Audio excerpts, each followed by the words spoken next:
este día con el docente. Hoy día les va a dar la cátedra de Fisiología 2. Cualquier duda que tengan, puede escribírmela aquí en el chat, o si no, pueden prender el micrófono y hablar directamente con el docente y se les responderá la duda respecto a la clase. Listo, docente, continúe con la clase.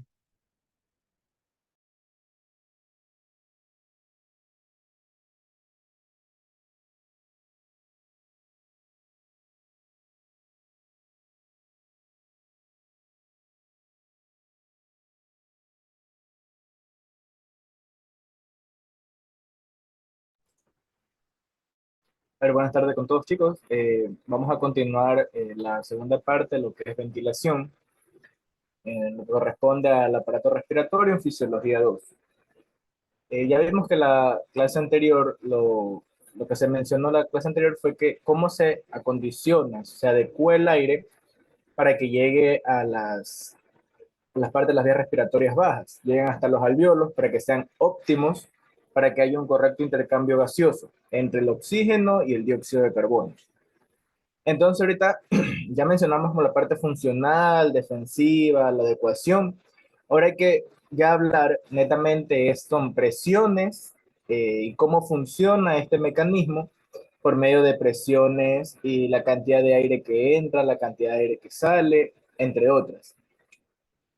Lo principal aquí es que vamos a ver que el aparato junto con las estructuras adyacentes, como en este caso es la caja torácica, y las vías respiratorias, que son la tráquea, los bronquiolos, los bronquios, etc., van a tener una función importante en el momento de la respiración. Primero va a ser el trabajo de distensibilidad.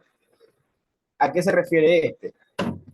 Este es gracias a que el tejido pulmonar va a estar conformado por tejido elástico. El tejido elástico es el que le permite expandirse para que entre aire y se pueda ver, haya un correcto funcionamiento del mismo.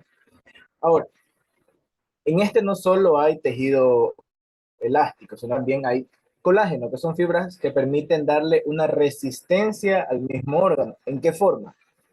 Las fibras elásticas permiten que se distienda, ¿verdad? Pero la parte del colágeno va a permitir que esta distensión no sea exagerada, o sea, no hay un daño por un exceso de insuflación del mismo pulmón. Asimismo, las estructuras adyacentes, como en este caso son la pleura, la caja torácica, también impiden que haya un exceso de distensión, de una insuflación excesiva del pulmón. Otro que funciona en el trabajo de la respiración son las vías aéreas. ¿Por qué? Recuerden que la tráquea, la luz de este órgano es amplia, por lo tanto el aire entra de forma brusca, entra con fuerza en gran cantidad. No puede llegar con la misma fuerza que nosotros inhalamos llegar hacia los alvéolos. Tiene que haber una disminución primero del impacto del aire y debe llegar de forma lineal el aire. Es por eso que como tenemos aquí, la vía aérea permite que entre el aire, ¿verdad? Recordamos que el cartílago le da la resistencia a este órgano y lo mantiene abierto, porque si no hubiéramos un cartílago de resistencia, este pues llegaría a colapsarse o cerrarse. Una vez que llega aquí a la división bronquial, que es en la carina, el aire empiezan a disminuirse la luz de los órganos, lo que permite que haya eh, un paso menos brusco hacia los alvéolos. Por eso, entra por la tráquea, llega hasta la división bronquial, que es en la carina, empiezan a pasar a los bronquios principales, empieza a pasar a los bronquiolos, a los bronquios segmentarios, de llegar a los bronquiolos. Lo importante es que al momento de llegar al alvéolo no llega con la misma fuerza que entró hacia la tráquea y por lo tanto no va a causar una insuflación excesiva de este órgano y no lo va a dañar.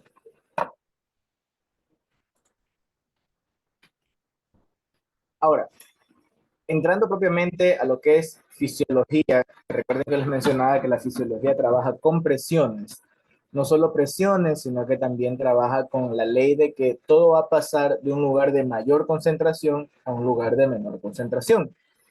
Entonces tenemos aquí, hay una presión importante aquí que es la presión alveolar. ¿Cuál es la función de la presión? O sea, ¿qué hace la presión alveolar? Es la presión que tiene dentro de los alvéolos que es igual a la presión del ambiente. ¿Por qué? Porque recordemos, el ambiente se denomina que tiene 760 milímetros de mercurio la presión del ambiente a nivel del mar. Entonces, recordemos que lo que está en el ambiente entra a nuestra vía aérea, por lo tanto va a tener una misma presión. Al tener una misma presión, matemáticamente se la iguala ambas presiones, por lo tanto da cero. Por eso se denomina que la presión alveolar, por contexto, es igual a 0 centímetros de agua. ¿Por qué? Porque recuerden que el aire no es un aire seco el que entra a las vías respiratorias, es un aire humidificado. Ya fue humidificado por la parte de las vías aéreas superiores. Entonces, el aire tiene que medirse en centímetros de agua. En conclusión, el aire de la presión alveolar es igual a 0. Ahora, tenemos aquí dos valores, que es la inspiración y la expiración. ¿Qué es importante aquí? El momento que el diafragma ala la pleura parietal, el líquido que tenemos entre ambas pleuras, el líquido pleural denominado, hay que recordar que el agua tiende a mantenerse junta. Los conectores de las moléculas de agua hacen que las moléculas de agua se mantengan firmemente juntas. Entonces, lo que uno hace es que cuando el diafragma ala la pleura parietal, el agua que se encuentra, el líquido que se encuentra entre estas, va a intentar mantenerse junto. Entonces, este a su vez ala la pleura visceral. Y por consiguiente, la pleura visceral a alar el pulmón. Al alar el pulmón aumenta el espacio para la entrada de aire. No solo, o sea, para que entre aire suficiente. No solo pasa esto, sino que también reduce la presión a un estado negativo. Por eso es que se dice que durante la inspiración se disminuye la presión en centímetros de agua, está de -1. Ahora imagínense, el ambiente, la presión al ambiente es igualada a 0. Y al inspirar, dentro de la vía respiratoria se disminuye a -1. ¿Qué va a pasar? 0 es mayor que -1. Entonces va a pasar del ambiente a las vías respiratorias sin ningún problema el aire, gracias al cambio de presión. Ahora, ¿cómo yo hago que salga el aire después? Recuerden que en inspiración es un proceso activo. ¿Por qué es un proceso activo? Porque el diafragma se contrae para poder alar el pulmón y poder que haya una respiración. Entonces es un proceso más rápido porque es una contracción, ala, mientras que la expiración es un proceso más lento. El músculo ya no se contrae, sino que se empieza a relajar lentamente. Por eso es que se menciona que la inspiración demora 2 segundos y la expiración demora 3 segundos, porque la inspiración es un proceso activo y la expiración es un proceso pasivo. Entonces, si en la inspiración se vuelve negativo y el aire que es igual a 0 entra por pasar de un lugar de mayor concentración, de mayor presión a un lugar de menor presión, entonces en la expiración va a suceder todo lo contrario. Recuerden que hay que sacar el aire. Entonces, ¿qué va a pasar? La presión dentro de las vías respiratorias va a cambiar de -1 a +1. Entonces, imagínense, dentro es más presión que el ambiente. Entonces, el aire va a pasar de un lugar de mayor presión a uno de menor presión. Esto es básico en cuestión de la parte de las presiones en centímetros de agua. Recuerden cómo es que entra el aire. Porque no es solamente el inspirar y la acción del diafragma, no, la acción del diafragma es el que cambia la presión dentro de las vías aéreas y ya el aire pasa automáticamente.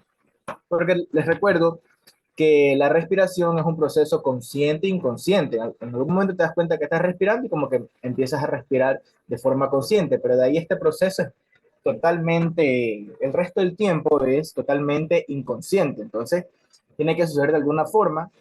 Es esta, la parte parasimpática hace que se contraiga el diafragma, cambia las presiones, entra el aire y sucede la respiración sin ningún problema. Bueno, ya les mencioné lo de la pleura. Ahora, la pleura, como les estaba diciendo, cumple un papel importantísimo en el momento de la inspiración. ¿Por qué? Porque ya les digo, el diafragma está adherido a la pleura parietal. Está entre ellas el líquido pleural. De ahí viene la pleura visceral y la pleura visceral está en contacto íntimo adherido al parénquima pulmonar. Entonces se menciona que del líquido pleural, la presión que hay entre las dos hojas pleurales es de menos 5 centímetros de agua. Entonces, como queremos aumentar, o sea, queremos que entre aire, necesitamos que esta presión se vuelva negativa. También se vuelve negativa porque al alar, les digo, ala el diafragma, ala una hoja pleural, el líquido que está dentro ayuda a alar la pleura visceral, por ende también no solo va a cambiar la presión dentro de las vías de la parte respiratoria, sino que en la pleura también cambia la presión, me disminuye de menos 5 centímetros de agua a menos 0,5 centímetros de agua en inspiración. Este cambio de presión es el que ayuda al parénquima pulmonar que también disminuye su presión a menos 1 centímetro de agua. Ahora, y en la expiración, lo que hace en el cuestión de la pleura es regresar a su estado en reposo, en la expiración. ¿Ok? Ya, estas curvas de aquí, explicadas básicamente, esto de aquí es la cantidad de aire que entra, que más adelante se los voy a explicar, que es el volumen corriente de aire que entra y sale en el cuerpo. Esta de aquí es la presión alveolar, como les mencionaba, miren, durante la inspiración se negativiza y durante la expiración se vuelve ligeramente positiva. Asimismo, en la parte de la pleura, presión pleural, se vuelve más negativa y después regresa a su estado basal. Es el cambio de presión. Se puede decir que se vuelve más negativo en la inspiración y se vuelve más positivo en la expiración.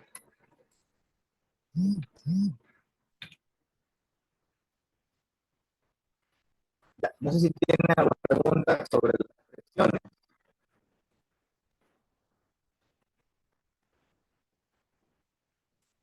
Ya, vamos a continuar. Ahora, ya les había mencionado que la parte que permite la elasticidad, que se abra el pulmón sin ningún problema, porque imagínense, si el pulmón no tuviera, el parénquima pulmonar no tuviera fibras elásticas, no se podría distender, porque las fibras elásticas son las que permiten que cualquier parte del cuerpo se distienda. Entonces, el diagrama de extensividad de los pulmones es la explicación de hace rato. Lo que menciona es que la presión pleural en la inspiración se vuelve más negativa y durante la expiración se vuelve más positiva. Y aquí lo que hace una referencia es a la cantidad de aire que entra, cómo aumenta la curva y cómo después disminuye. Esto lo voy a explicar más adelante ya mismo cuando les explique volúmenes y capacidades pulmonares. Lo importante aquí es determinar que de parte de los pulmones, netamente tejido parénquima pulmonar, las fibras elásticas te permiten la distensión y las fibras del colágeno son las que te permiten que esta distensión no sea excesiva. Ahora, la tensión superficial dentro de los alveolos que te da el surfactante es importante para que tú puedas tener un correcto intercambio gaseoso. ¿Por qué? Vamos a ver. ¿Qué es el surfactante primero? El surfactante o también tensoactivo, que se lo denomina, es el que te permite que el alveolo no colapse. ¿Por qué? Recuerden que dentro de la cavidad, dentro del alveolo, hay líquido, hay agua, de forma fisiológica.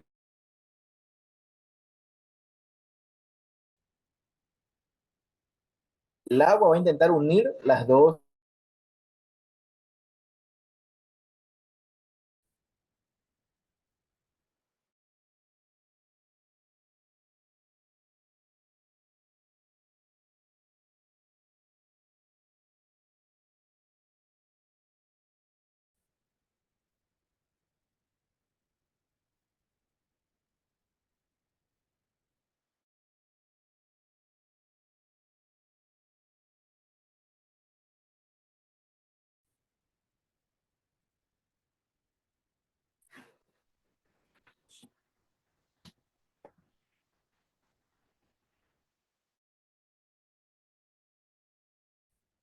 Internet, un segundo.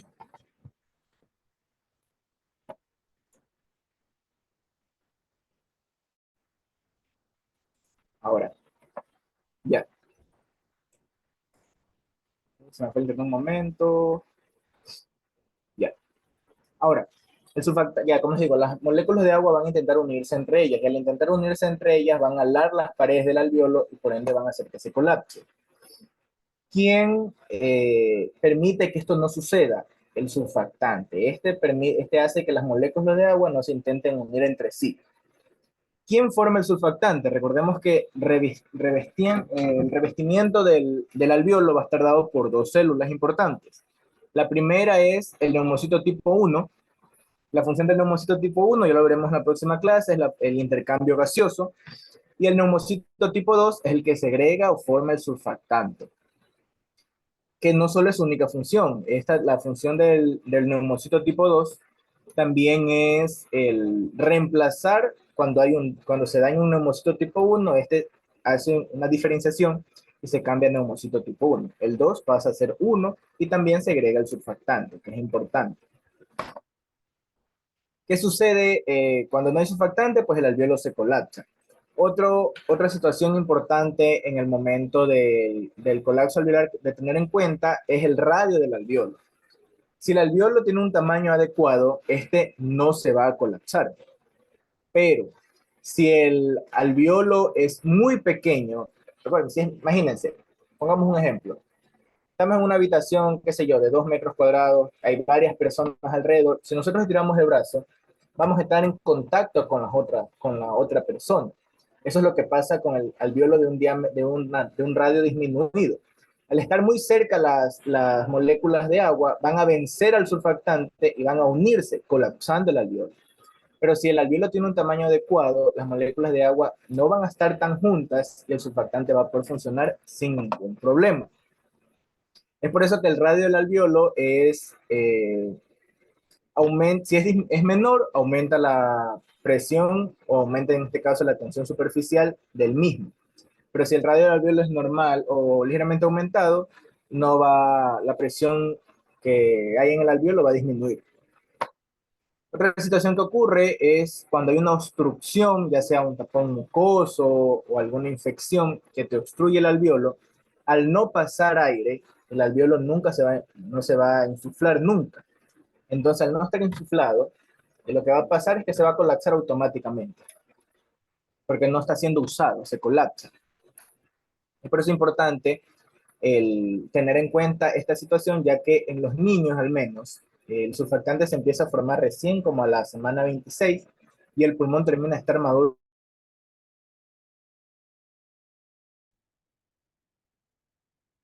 por un alto riesgo de que sus alveolos se los saca antes de tiempo, qué sé yo, en la semana 33, por ahí, los que son prematuros, se los saca, salen por cualquier cuestión que tenga la madre, entonces ellos corren el riesgo de que el pulmón no esté maduro, el surfactante no esté completamente en todos los alveolos y por lo tanto ellos corren el riesgo. De por sí sus alveolos son pequeños. Ahora imagínense, con un surfactante insuficiente o sin surfactante, sus alveolos van a colapsar.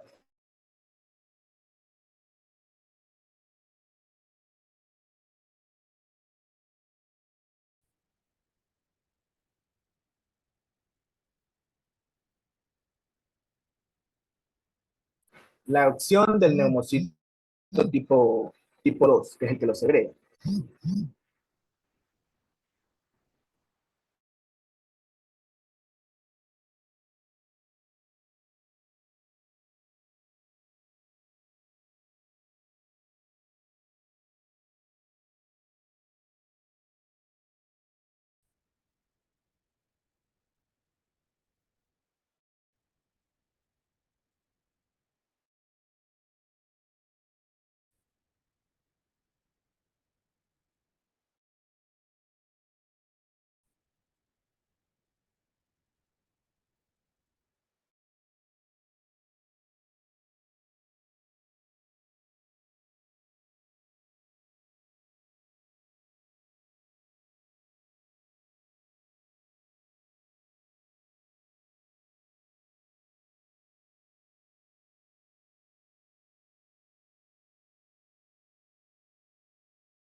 Ya chicos, disculpe, lo que pasa es que está fallando mi computador y no agarra bien el internet.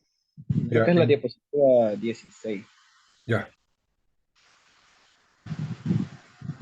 La que sigue, la otra, la otra, la 20, la 20. Ya,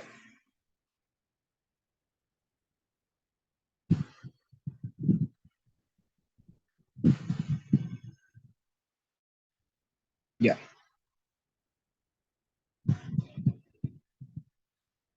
A ver chicos, ya. No sé si tienen alguna pregunta hasta el momento. Yo sé que lo que se aprende ahorita es un poquito más complicado, el tema de las presiones, pero académicamente es necesario porque eso es lo que te preguntan tus profesores de fisiología. O que le dibujes la curva de distensibilidad o este flujo alveolar, las presiones pleurales, etcétera. O la transpleural, que no es nada más que el espacio que hay entre una presión entre la alveolar y la pleural. También la acción del surfactante, quién segrega el surfactante, qué célula lo hace, también es parte, son preguntas de fisiología 2 muy comunes. Entonces, otra cosa importante, que puede ser un poquito complicado aprenderse, pero que también es importante saberla, más que todo en el momento que vean la parte respiratoria en fisiología o la parte patológica en fisiopatología o propiamente en neumología, es importante conocer los volúmenes pulmonares. ¿Qué son los volúmenes pulmonares? Es conocer cuánto aire entra, cuánto aire sale, y si mi pulmón se queda con aire adentro o no tiene, o no se queda sin nada de aire adentro. Es por eso que existen cuatro tipos de volúmenes. El volumen corriente, ¿cuál es? Es el volumen que entra y sale, eso no hay variable. Entran, en este caso, es equivalente a 500 ml, entra y sale en cada respiración. Yo inhalo, exhalo, entra y sale 500 milímetros de aire. Otra cosa importante aquí es el volumen inspiratorio de reserva. ¿Cuándo sucede? Cuando ustedes hacen una inspiración profunda, o sea, están respirando tranquilo, inspiran lo más que puedan, eh, entonces su pulmón tiene la capacidad de receptar hasta 3.000 mililitros de aire en esa inspirada profunda.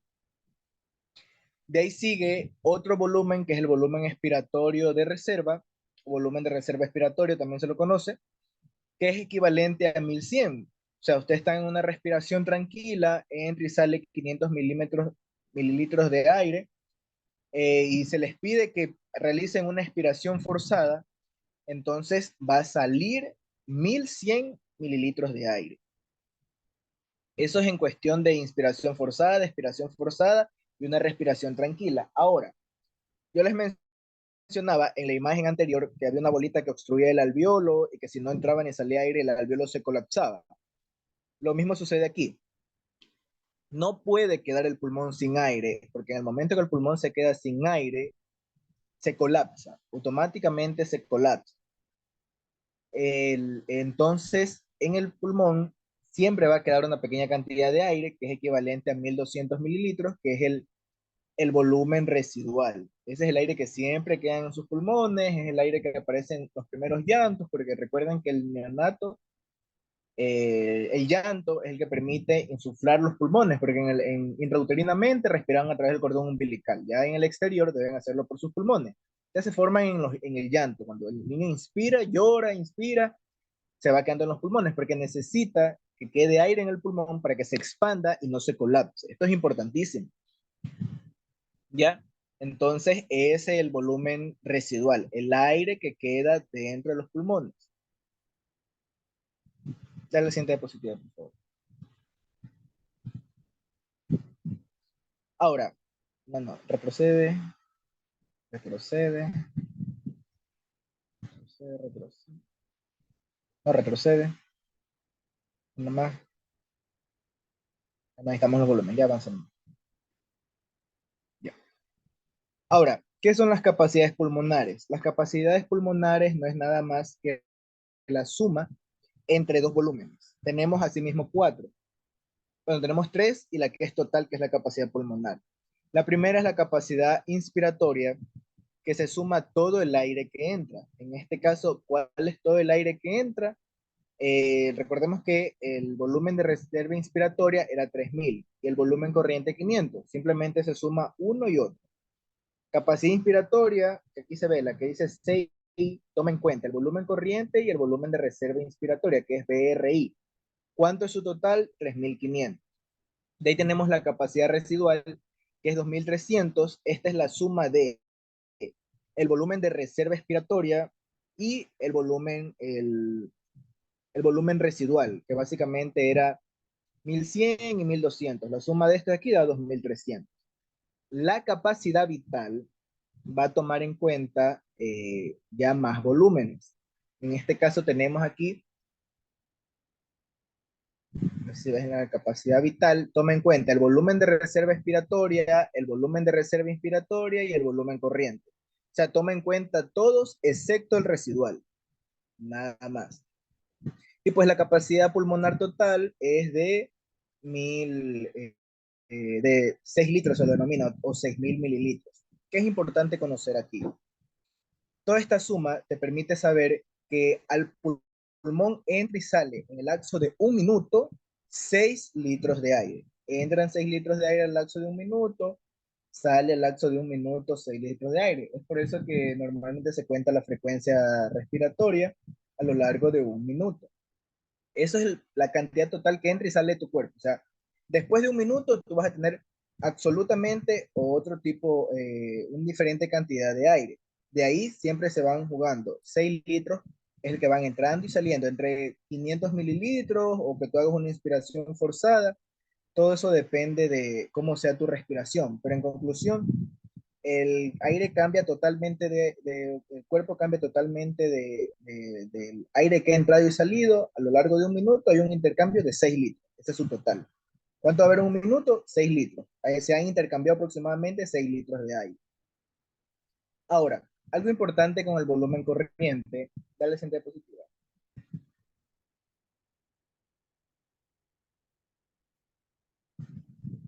Ya. Este es el volumen respiratorio minuto, que es la cantidad de aire que entra y sale durante un minuto de respiración. Dale la siguiente. Ya. Hay dos espacios importantes, que es el espacio muerto anatómico y el espacio muerto fisiológico. ¿Cuál es el espacio muerto anatómico? Yo les mencionaba que entraban aproximadamente 500 mililitros y salían 500 mililitros de aire. No todos esos 500 mililitros llegan hacia los alvéolos, para nada. 150 mililitros se quedan atrapados en la vía aérea, ya sea tráquea, bronquios, bronquiolos, que en esa parte no hay intercambio gaseoso. El intercambio gaseoso se da netamente en los alvéolos. Entonces, lo que queda atrapado en la vía aérea, tráquea, bronquios, bronquiolos segmentarios, va a ser de aproximadamente 150 ml. Y el resto sí llega a los alvéolos y es el que hace el intercambio gaseoso. Por eso que se denomina el espacio muerto anatómico, se denomina espacio muerto anatómico porque es un aire que no hace intercambio gaseoso, no hace hematosis. Ya este se queda atrapado en las vías aéreas. Ahora, el siguiente espacio, que no es muy mencionado, la verdad, pero es muy importante, es el espacio muerto fisiológico. ¿Cuál es la función del espacio muerto fisiológico? Este se lo puede denominar como un mecanismo compensatorio. Tenemos un grupo de alvéolos, ¿verdad? No todos los alvéolos le llegan los suficientes vasos sanguíneos para que hagan una correcta hematosis. Entonces, el espacio muerto fisiológico son aquellos alvéolos a los que son muy pequeños para estar en contacto con el capilar o simplemente el capilar no ha llegado a ellos. Entonces, no va a haber un intercambio gaseoso. Si se dan cuenta, ahí está señalado uno que no tiene la mallita roja-azul, roja-moradita, para el intercambio gaseoso. Entonces, ese es el espacio muerto fisiológico. No está cuantificado porque no en todos vamos a tener la misma cantidad de alvéolos no funcionales. Pero se lo denomina así a los alvéolos que no realizan el intercambio gaseoso. Ese es lo importante es conocer del espacio muerto fisiológico y el espacio muerto anatómico. No sé, chicos, si tienen alguna pregunta sobre estos dos espacios. Esto correspondería a ventilación, netamente la mecánica de la entrada y la salida del aire, la cantidad que entra y sale, si el aire, los mecanismos defensivos, la adecuación del aire, todo esto equivale a ventilación, porque ya la próxima semana les daré ya no la parte ventilatoria, sino la parte del intercambio gaseoso, o sea, el aire, el oxígeno, cuánto oxígeno, a qué presión entra el capilar, a qué presión sale el dióxido de carbono, la función de la humidificación también se las voy a dar la próxima semana, explicado junto con eso, porque junto con eso es importante, el por qué no debe llegar aire seco, y esto es parte de ventilación. Ya la próxima semana se les explicará lo que es intercambio gaseoso netamente. No sé si tienen alguna pregunta, si no nos quedaremos hasta aquí.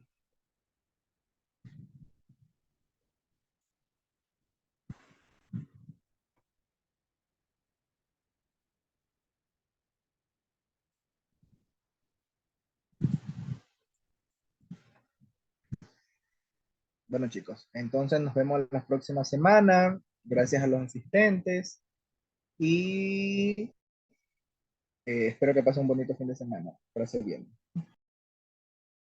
Muchísimas gracias, que tengan un excelente día. Se encuentran invitados en la clase de Anatomía 2 con Luis Doiglet para las 6 de la tarde y que tengan un excelente día. Hasta luego. Muchas gracias. Muchas gracias.